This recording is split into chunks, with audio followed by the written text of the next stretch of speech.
तो दोस्तों, आपने गूगल एडवर्ड्स और गूगल मर्चेंट सेंटर के ऊपर ट्रेनिंग भी ले ली और आई एम प्रीटी श्योर कि आप इस टाइम उसकी प्रैक्टिस कर रहे होंगे या आप में से कुछ लोगों ने फ्रीलांसिंग के प्रोजेक्ट्स ऑलरेडी शुरू भी कर दिए होंगे। लेकिन गूगल एडवर्ड्स के सेक्शन को ख़त्म करने से पहले एक और ऐसा सेशन है कि जो मैं आज आपके साथ करना चाहता हूँ, और वो है most common mistakes while using Google AdWords का।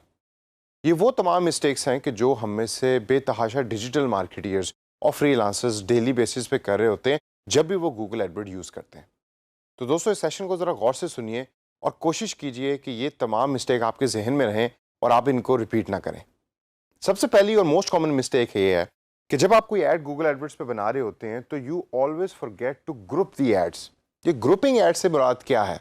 ग्रुपिंग एड से मुराद बेसिकली ये है कि आपने फॉर एग्जांपल डिफरेंट तरह की पेंट्स की एड बनानी है, सर्च एडवर्टाइजमेंट बनानी है, और आपने कीवर्ड जो है वो मिक्स कर दिए हैं बजाय इसके कि आपने उसको ग्रुप किया हो। फॉर एग्जांपल, जीन की पैंट का कीवर्ड और ड्रेस पैंट का कीवर्ड आपने आपस में मिक्स कर दिया है। तो जब गूगल आपकी उस पर्टिकुलर ऐड को किसी यूज़र के सामने दिखाने की कोशिश करेगा तो उसको समझ नहीं आएगा कि कौन सी ऐड किस यूज़र के सामने दिखानी है। इसी वजह से जब भी आप कोई ऐड बना रहे हैं तो मेक श्योर कीजिए कि आप उसको ग्रुप करें based on the searches, not based on your convenience. For example, अगर आपने ड्रेस पैंट्स वालों के लिए ऐड बनानी है तो आप ड्रेस पैंट के कीवर्ड्स को यूज़ करके एक ऐड बनाएं। दूसरी ऐड बनाएं आप जीन्स की पैंट्स यूज़ करने वालों के लिए, ताकि जब भी गूगल आपकी एड्स दिखा रहा हो अपनी सर्चेस के अंदर तो वो कंफ्यूज ना हो कि मैंने ऐड किसको दिखानी है based on which searches. Second point और second most common mistake is not using proper keywords. जी हाँ, ये भी कीवर्ड से डायरेक्टली एसोसिएटेड है। इससे मुराद ये है कि आपने एक ऐड तो बना ली लेकिन आपने ये टाइम नहीं लगाया उसके ऊपर कि कौन कौन से ऐसे कीवर्ड्स हैं कि जो मुझे यूज़ करने चाहिए। आपने बस वैसे ही बैठ के विदाउट एनी रिसर्च अपनी मर्जी से कुछ कीवर्ड उसमें सेलेक्ट कर लिए। लेकिन गूगल एडवर्ड के अंदर अगर आपको याद हो, पिछले एक सेशन में मैंने आपको सिखाया था कि कीवर्ड प्लानर का बहुत ही इंपॉर्टेंट टूल गूगल एडवर्ड आपको प्रोवाइड करता है। तो आप कीवर्ड प्लानर के टूल को यूज़ करें और यूज़ करके आप डिसाइड कीजिए कि कौन से कीवर्ड्स ऐसे हैं कि जो आपने यूज़ करने हैं अपने उस पर्टिकुलर कैंपेन के अंदर। अगर आप कीवर्ड प्लानर नहीं यूज़ कर रहे और इन जनरल कोई भी कीवर्ड्स आप अपनी मर्जी से वहाँ लिख रहे हैं विदाउट डूइंग प्रॉपर रिसर्च, तो उसका रिजल्ट क्या होगा? उसका रिजल्ट ये होगा कि आपकी ऐड की रीच कम होगी और ऑटोमेटिकली आपका क्वालिटी स्कोर गिरेगा। क्वालिटी स्कोर गिरेगा तो आपकी ऐड रैंक के ऊपर इफेक्ट आएगा। तो ये थी सबसे मोस्ट कॉमन सेकंड मिस्टेक।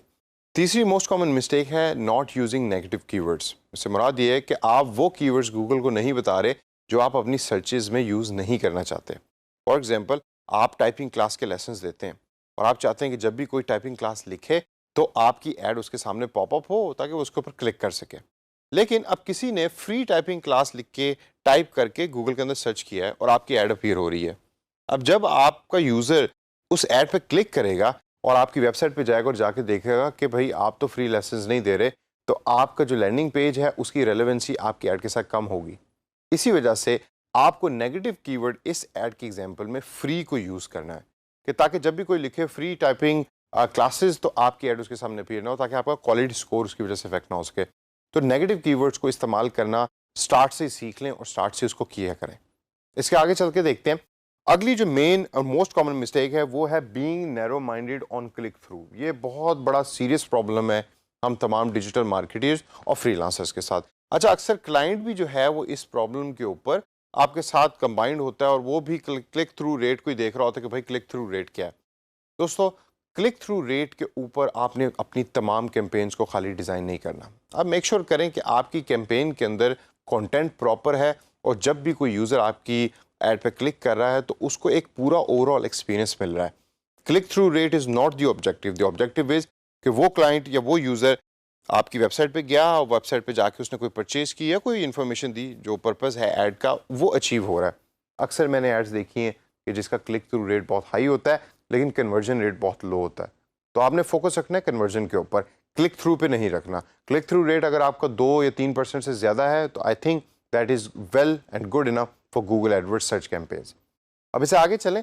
अगला मोस्ट है कॉमन पॉइंट नॉट टारगेटिंग का। बड़ा सिंपल पॉइंट है कि आपको लोकेशन और डेमोग्राफिक्स की बेस पे गूगल एडवर्ड्स ऑप्शन प्रोवाइड कर रहा होता है और हम में से अक्सर ऐसे लोग हैं कि जो टारगेटिंग ऑप्शन को सर्च ही नहीं करते, देखते ही नहीं है। वो कहते हैं कि भाई गूगल ऑटोमेटिकली खुद ब खुद ही डिसाइड कर लेगा कि मेरी ऐड किसको चलानी है, किसके सामने चलानी है। ऐसे नहीं आपने करना। हमेशा टारगेटिंग के ऑप्शंस को यूज़ करें, लोकेशन के ऑप्शन को देखें, डेमोग्राफिक्स के ऑप्शन को देखें ताकि आपकी ऐड ज़्यादा से ज़्यादा लोगों तक पहुंचे और रेलेवेंट लोगों तक पहुंचे, इन या नॉन रेलेवेंट लोगों तक ना पहुंचे। एक और बहुत most common mistake, not using a relevant and proper landing page. अब आपने ऐड तो बना दी, बड़ी खूबसूरत सी ऐड बनाई, लेकिन आपका जो लैंडिंग पेज है, यानी कि उस ऐड पे क्लिक करने के बाद यूजर जिस वेब पेज या वेबसाइट पे जा रहा है वो प्रॉपर नहीं है, वो रेलेवेंट नहीं है। आपने ऐड में लिखा हुआ है कि जी गेट 50% डिस्काउंट, लेकिन जब यूजर आपकी वेबसाइट पे पहुंचा या उस लैंडिंग पेज पे पहुंचा, वहां जाके देखा कि वहां कोई डिस्काउंट एग्जिस्ट ही नहीं करता। तो होगा क्या, आपका क्वालिटी स्कोर गिरेगा, आपकी एड रेलेवेंसी खराब होगी, एड रेलेवेंसी खराब होने की वजह से आपका एड रैंक खराब होगा। और जैसे ही दोस्तों आपका एड रैंक खराब हुआ तो भूल जाइए कि आपकी एडवर्ड्स की कैंपेन ठीक चलेगी, आपके पैसे ज़ाया होंगे और गूगल आपसे पैसे चार्ज करता रहेगा और यूज़र तक आपकी एड जो है वो नहीं पहुंच पाएगी। तो इस वजह से जब भी लैंडिंग पेज आपने बनाना है वो रेलेवेंट हो, कंटेंट रेलेवेंट हो, कंटेंट अपडेटेड हो। अगर क्लाइंट का पेज है तो क्लाइंट से पहले कहिए कि भाई अपने लैंडिंग पेज को हमारी एड्स के साथ कंबाइन करें और कंबाइन करके देखें कि उसमें क्या डिफरेंसेस हैं, ताकि उन डिफरेंसेस को दूर किया जा सके।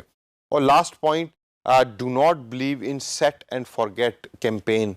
हमेशा जब भी आप कैंपेन बना रहे हैं तो ऐसा ना हो कि आपने कैंपेन सेट कर दी है और फिर आप भूल गए कि भाई अब तो देखो मैंने कैंपेन बना दी है, ये कैंपेन तो चलेगी चलेगी और अच्छा रिजल्ट लेकर आएगी। कभी नहीं ऐसे करना। जब भी कैंपेन आपने बनाई है उस कैंपेन को प्रॉपर्ली मॉनिटर करें। याद है गूगल एडवर्ड्स को जैसे ही आप लॉग इन करते हो तो स्टार्ट के अंदर ही आपको ग्राफ्स नज़र आ रहे होते हैं, नंबर्स नज़र आ रहे होते हैं, परसेंटेजेस नज़र आ रही होती हैं।